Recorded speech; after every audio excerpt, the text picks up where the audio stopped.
Welcome, everyone. Thank you so much for taking the time to speak with us about Intellect Project. I just wanted to get this recording started with some introductions.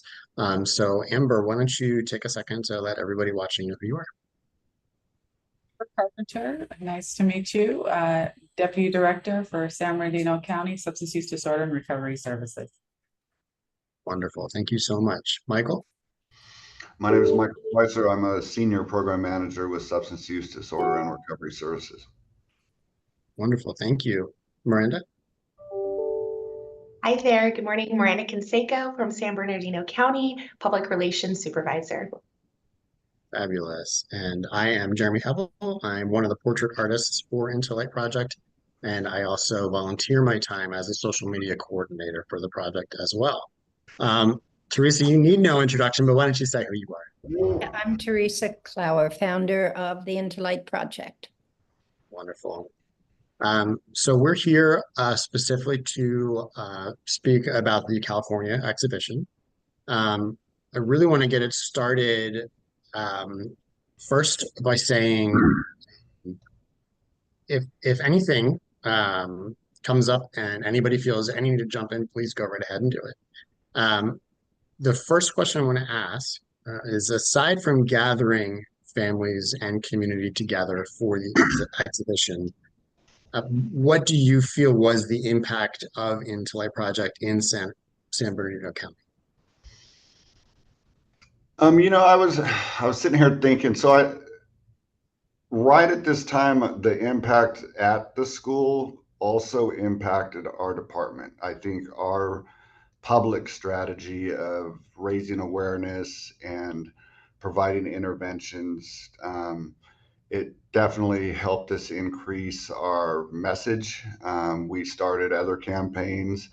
We really reasserted an effort in training our staff and providers and the public in the use of Narcan, and exponentially it increased our distribution of Narcan from what we had kind of previously been doing.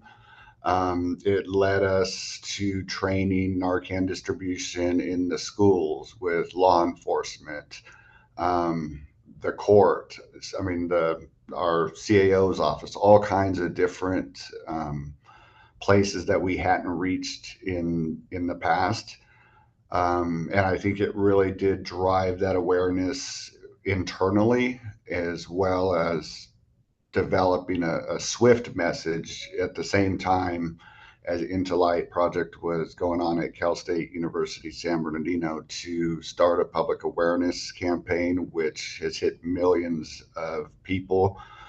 Currently, it's running right now for the continuing the conversation, and so you hear it. I hear it every time I'm in my car, basically, and I'm hearing staff saying, "Oh, hey, I saw that billboard over on the 10 freeway." So it's an effective strategy that is getting the word out. We've also led us to develop an online presence on our website for people to be able to use that means to ask for Narcan as well. Thank you so much, Michael. Theresa, it's such a gift to have you here, because I want to react to that as just a portrait artist, because that's so incredible. But with you here, I just wanted to get your reaction to what Michael was just talking about. It's fantastic. I mean, I had no idea that there was that kind of expansive activity happening. I knew that San Bernardino was certainly a gold star in our past exhibits, but I didn't have a real concept as to the extent of what is being done. I love the fact that the community is really rallying around your efforts. It's opening up many, many doors. And one of the things that really struck me is how, when you're saying the project was able to get you this and that, that the Intellite Project is an opportunity for people to convene and to talk and to get a message that maybe is more difficult to do without the human side of it. So I'm very thrilled about it. And the big thing that jumped out at me, Teresa, was that getting into colleges, because as a portrait artist, I would say the vast majority of the individuals that I'm drawing are of college age. It is such a massive problem that is happening with that age group. And so that's incredible. So Michael, thank you so much for Well, that.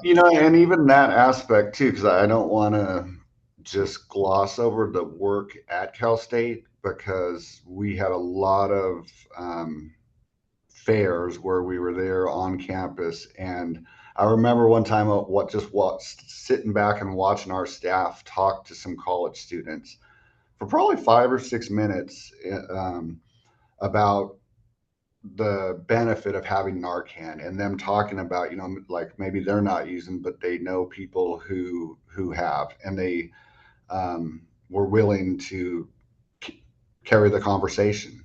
And I was really surprised at how much the campus and their leadership. We did presentations in public health classes and the behavioral health classes. So we really did get a chance to have a big presence during that 9 month period at Cal State as well.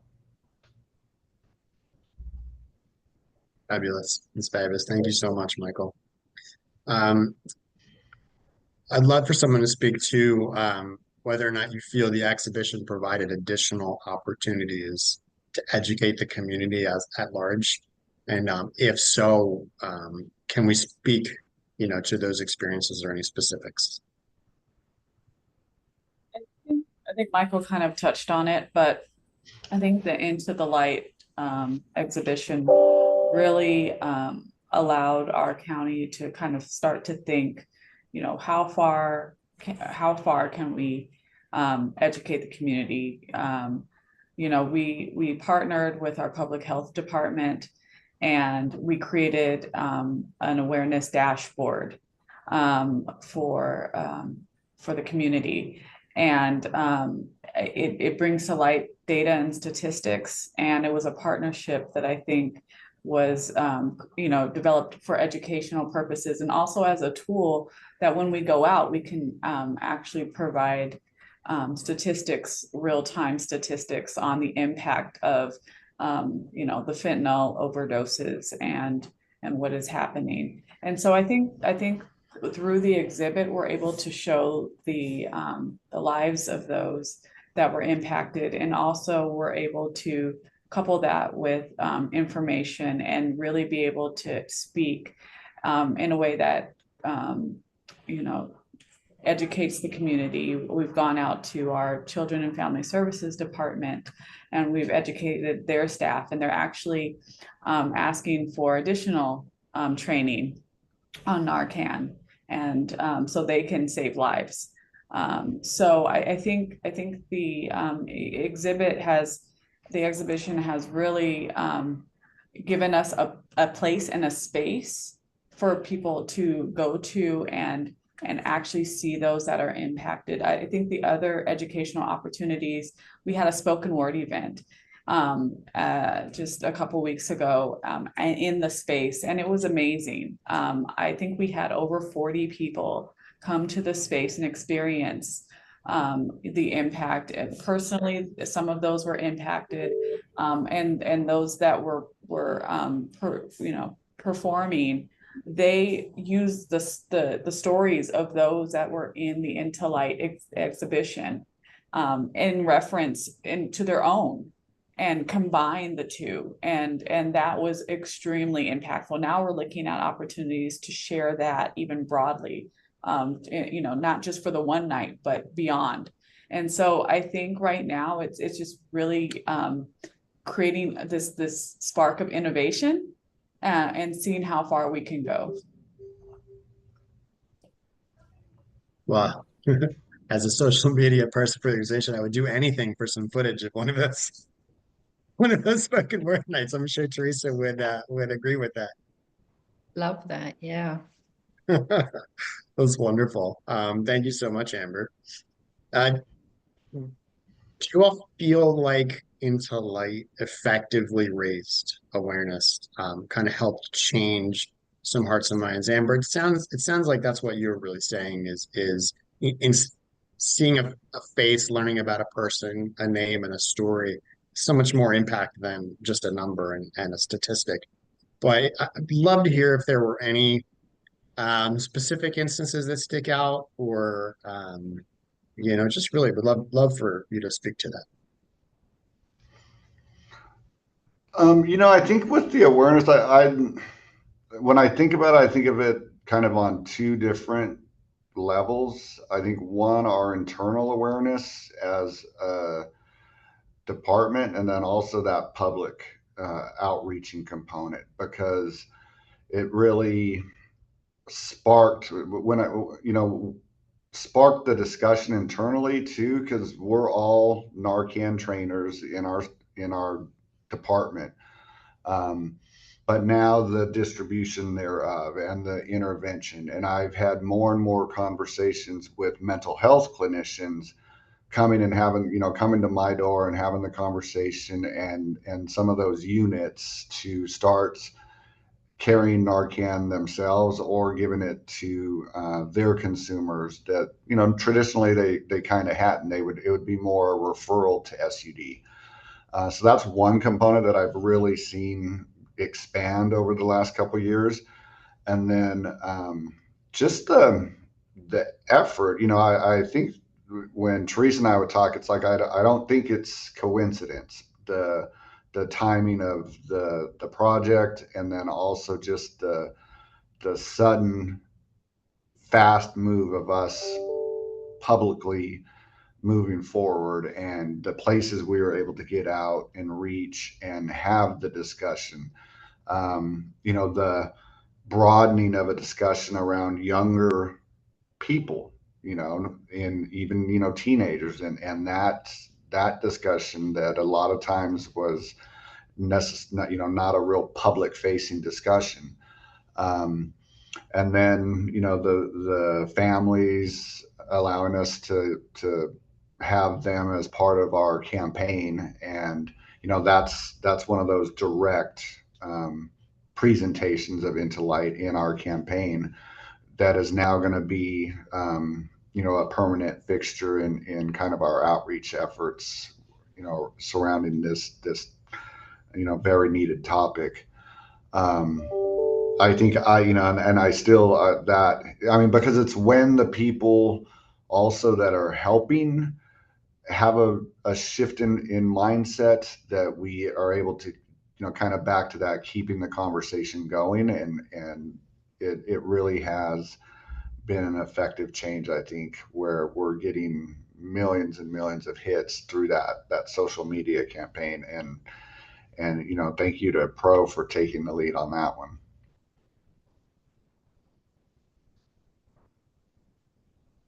That's awesome. Theresa, again, you're here. I just want your feedback. Let me ask you to unmute here. Here you go.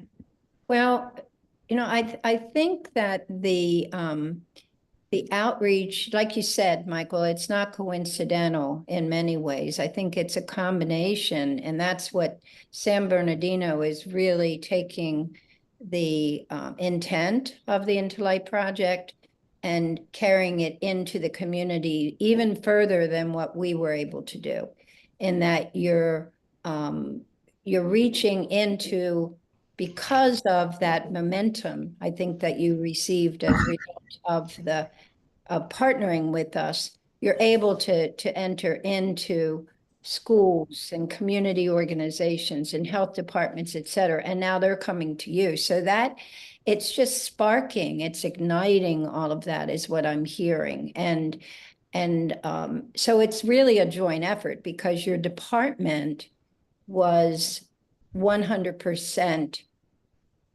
supportive, and so Into Light is just maybe a little spark, but the department, it was able to really move it forward, and you have the vision now of where you can use it.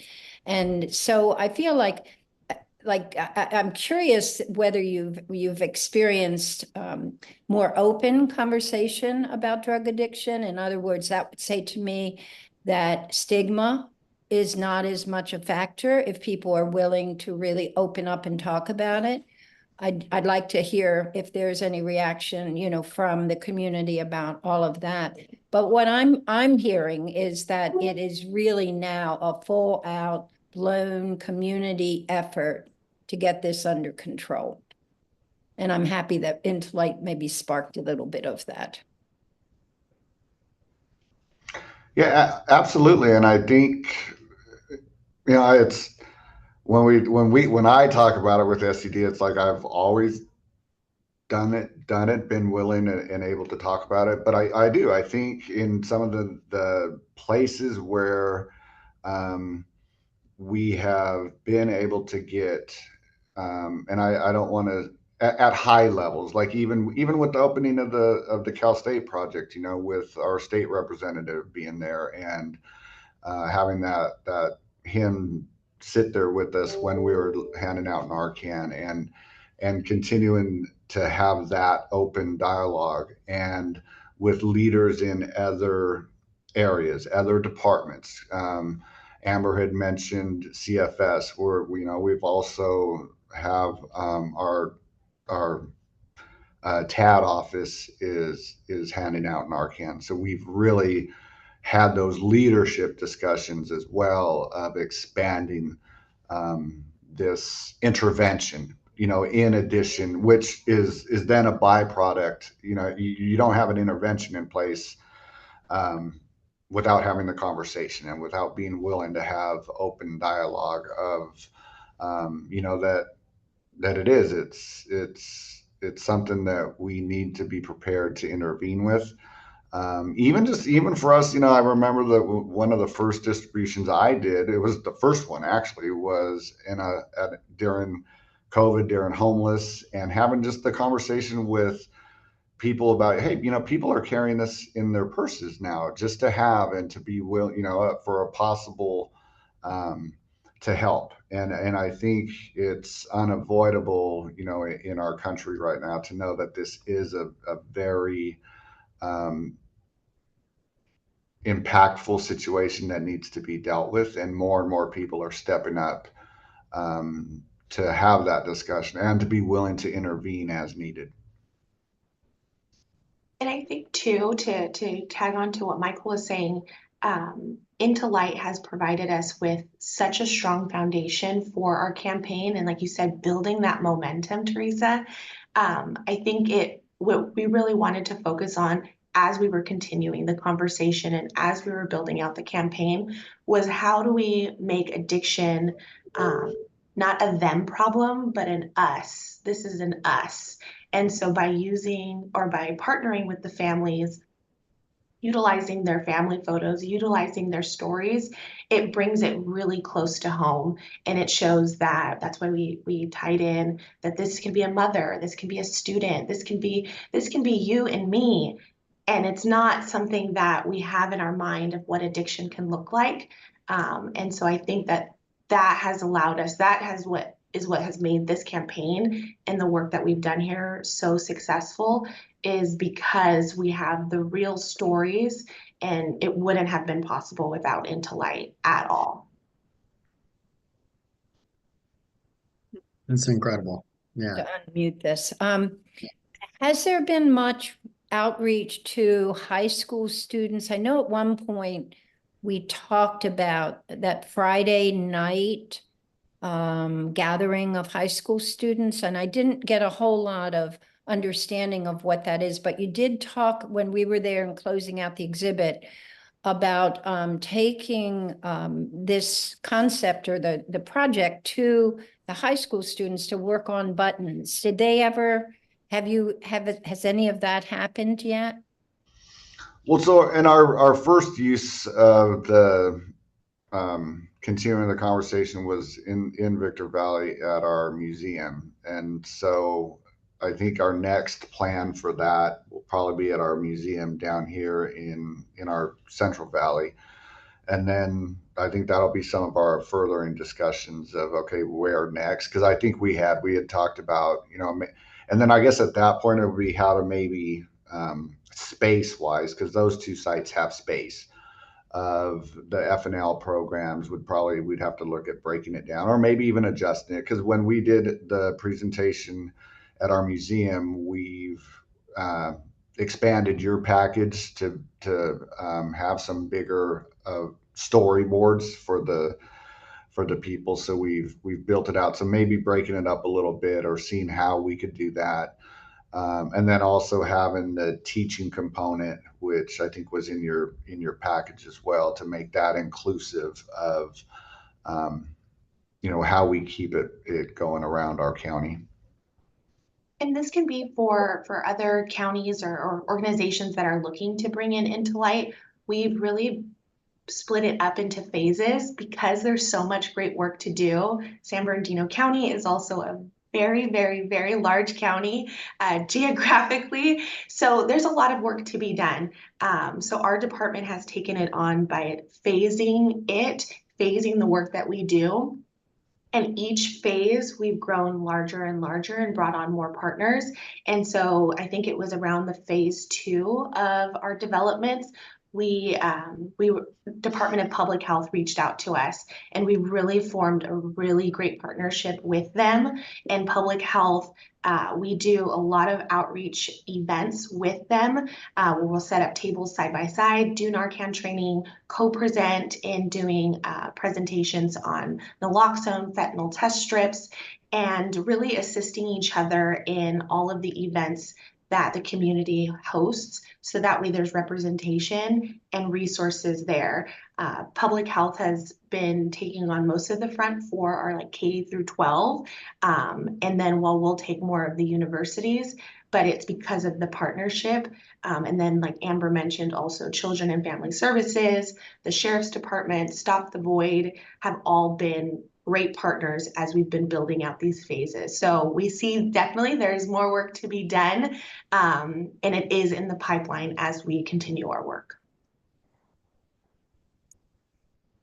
Thank you. Thank you all so much. I'm so glad continuing the conversation was brought up. That's one of the last points I wanted to make. As a county that did opt to continue the conversation, I obviously wanted to get your thoughts on what that has been like. I understand that the continuing the conversation exhibit just closed, and so it's very ideal timing for us while this is all fresh in your mind. I also would love just to hear from you as to whether or not you would recommend partnering with Into Light to other states and other counties.